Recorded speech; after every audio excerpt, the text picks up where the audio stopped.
Hi കൂട്ടുകാരെ, പുതിയൊരു വീഡിയോയിലേക്ക് എല്ലാ കൂട്ടുകാർക്കും സ്വാഗതം. അപ്പോൾ ഇന്ന് വന്നിരിക്കുന്നത് കുറച്ച് ദിവസങ്ങൾക്ക് ശേഷം ചെയ്യുന്ന ഒരു ചെറിയ കുഞ്ഞു മോർണിംഗ് റൊട്ടീനായിട്ടുള്ള കുഞ്ഞു വീഡിയോ ആയിട്ടാണ് കേട്ടോ.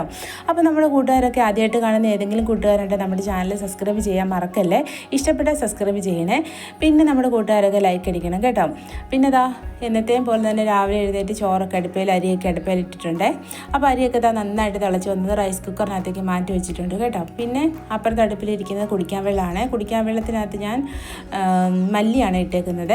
അപ്പോൾ മല്ലി ഇട്ട് വെള്ളം തിളപ്പിച്ച് കുടിച്ചാൽ നല്ലൊരു ടേസ്റ്റാണ്. ഇന്ന് ദാഹശമനി ഇട്ട് കുടിച്ച് മടുത്തു. അപ്പോൾ അതുകൊണ്ട് മല്ലിയും ഉലുവായും ജീരകവും അതൊക്കെ ഇട്ട് ഞാൻ വെള്ളം തിളപ്പിക്കും കേട്ടോ. അപ്പോൾ അതൊക്കെ മാറി മാറി കുടിച്ച് കഴിയുമ്പോൾ നല്ലൊരു ടേസ്റ്റും മടുപ്പൊന്നും ഉണ്ടാകത്തില്ല.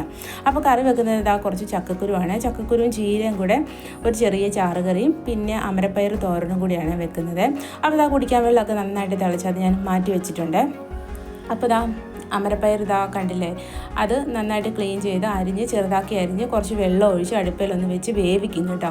ഇല്ലെങ്കിൽ ഈ അമരപ്പയർ ഒരു ചെറിയൊരു കയ്പ്പൊക്കെ ഉണ്ടാവും നേരെ തോരൻ വെച്ച് കഴിയുമ്പോഴത്തേക്കിന്. അപ്പോൾ ഇങ്ങനെ ചെറിയ വെള്ളത്തിലിട്ട് ചൂടാക്കി തിളപ്പിച്ച് കഴിയുമ്പോഴത്തേക്കിന് കഴിച്ച് അതിൻ്റെ ആ ഒരു കയ്പ്പ് ചൊവയൊക്കെ മാറി കിട്ടുവേ. അപ്പോൾ നമുക്ക് ഇവിടെ ഉണ്ടായ ചീരയായിരുന്നു കേട്ടോ. അപ്പം അത് തോരൻ വെക്കാനായിട്ട് കുറച്ചേ ഉണ്ടായിരുന്നുള്ളൂ. അപ്പം ഞാൻ കരുതി അപ്പോൾ ചക്കക്കുരുവിൻ്റെ കൂടെ ഇട്ട് ചാറ് വെച്ചാൽ ഒരു ചാറുകറി ആവുമല്ലോ എന്നോർത്ത് അങ്ങനെ വെച്ചതാണ് കേട്ടോ. അപ്പോൾ ഇങ്ങനെ ചക്കക്കുരുവും ചീരയും ഇങ്ങനെ കറി വെക്കാത്ത ഏതെങ്കിലും കൂട്ടുകാരുണ്ടെങ്കിൽ ഇങ്ങനെ കറി വെച്ച് നോക്കണേ. നല്ല അടിപൊളി ടേസ്റ്റാണ് കേട്ടോ. കുറച്ച് പച്ചച്ചീരയും കുറച്ച് ചുമലച്ചീരയായിരുന്നേ. അപ്പോൾ ചക്കക്കുരു നന്നായിട്ട് വെന്ത് വന്നിട്ടുണ്ട്. അതിലേക്ക് കുറച്ച് ഉപ്പും മഞ്ഞൾപ്പൊടിയും കൂടി ചേർത്ത് കൊടുക്കണേ. പിന്നെ ചീരയിലൊക്കെ ഞാൻ അരിഞ്ഞ് വെച്ചിട്ടുണ്ടായിരുന്നേ, അതും കൂടെ ഇതിനകത്തേക്ക് ഇട്ട് കൊടുത്തേ. പിന്നെ ചക്കക്കുരുവിന് വേറെ ഒന്നും പ്രത്യേകിച്ച് ചേർക്കുന്നില്ല.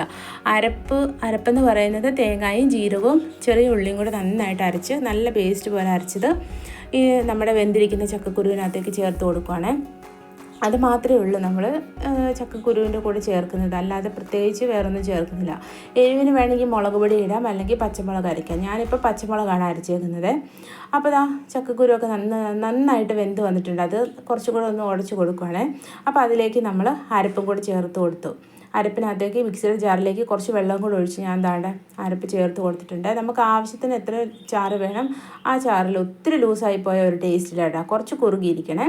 പിന്നെ ഈ കറിയുടെ കൊടുത്ത് കടുക് താളിച്ചില്ലെങ്കിലും കുഴപ്പമില്ല. കുറച്ച് പച്ചവെളിച്ചെണ്ണ ലാസ്റ്റ് ഒന്ന് കറി തിളച്ച് കഴിയുമ്പോൾ ഒഴിച്ചാൽ നല്ല ടേസ്റ്റാണ്.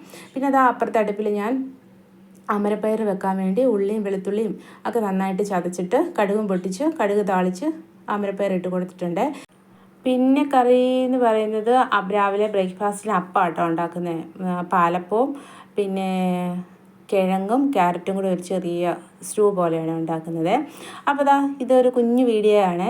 അപ്പോൾ നമ്മുടെ വീഡിയോ ഇഷ്ടപ്പെട്ട എല്ലാ കൂട്ടുകാരും സപ്പോർട്ട് ചെയ്യാൻ മറക്കല്ലേ. താങ്ക്